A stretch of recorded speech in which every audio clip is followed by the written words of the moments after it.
Your reality is a reflection of your internal state.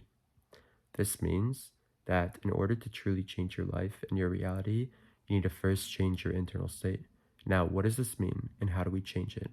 Your internal state is everything you consume, and you change your internal state by changing what you're consuming. A lot of the times when people think of things we consume, they think about things we physically consume, like food and water, but it goes beyond that. There's so much more than that. It's also what you consume mentally as well. It's the conversations, it's the music, social media, it's your habits, your routines, your mindset.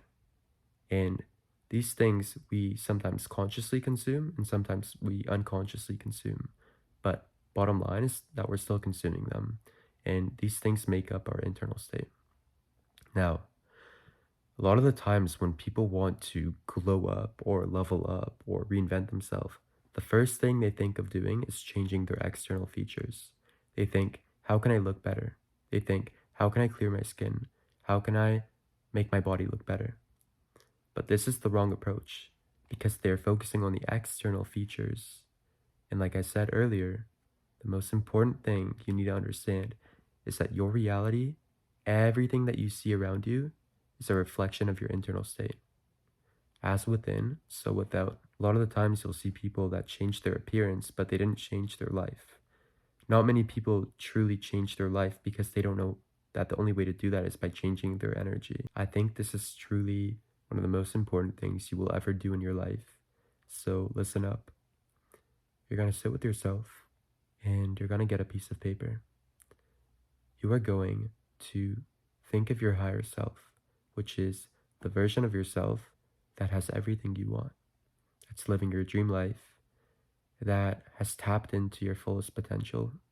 You're going to think of him. You are going to get so in detail about who he is, his values, his lifestyle. How does he present himself? What are his routines like? What's his structure like? How are his friends like?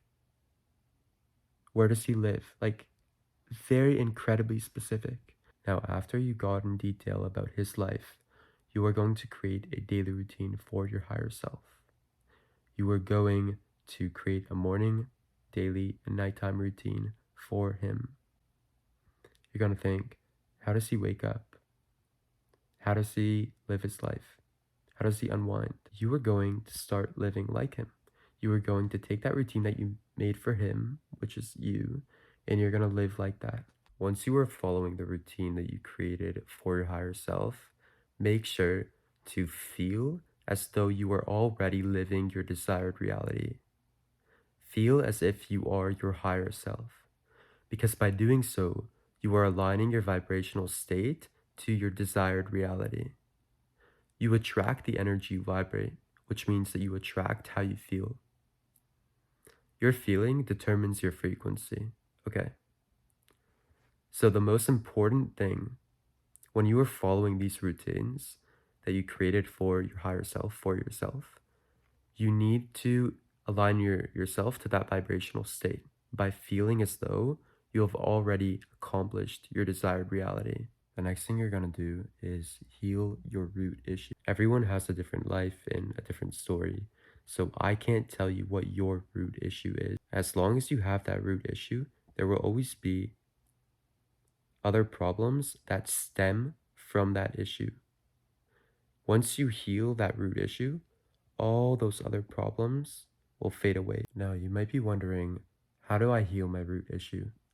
And I don't know what your root issue is, but I will tell you that the only way to truly heal your root issue is through a holistic approach. What this means is to heal yourself mentally, physically, and spiritually. You're going to want to go back to the daily routine you created for your higher self. And within this routine, you are going to integrate mental, physical, and spiritual healing.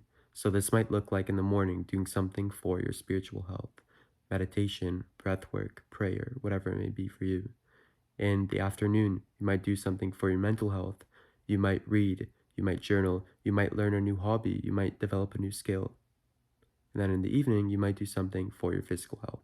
You could go hiking, You could play basketball, you could go lifting, whatever it may be. Just make sure to integrate all these three, mental, physical, and spiritual health, into your routine. If you only focus on one area, let's just say mental health, and you neglect physical and spiritual health, you are neglecting those two other areas. So you are not able to then have a full transformation. And truly, all these three factors are actually just one.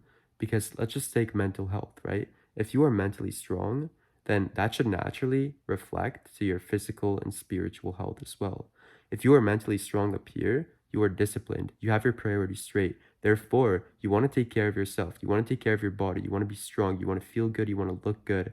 And that therefore means you need to have strong physical and spiritual health as well. You can't be mentally strong without taking care of your physical and spiritual health. So it's not like they're all separated. They actually all go hand in hand. They all tie down into one. Once you focus on the internal work, once you heal yourself internally, once you change your energy, your external state will naturally shift.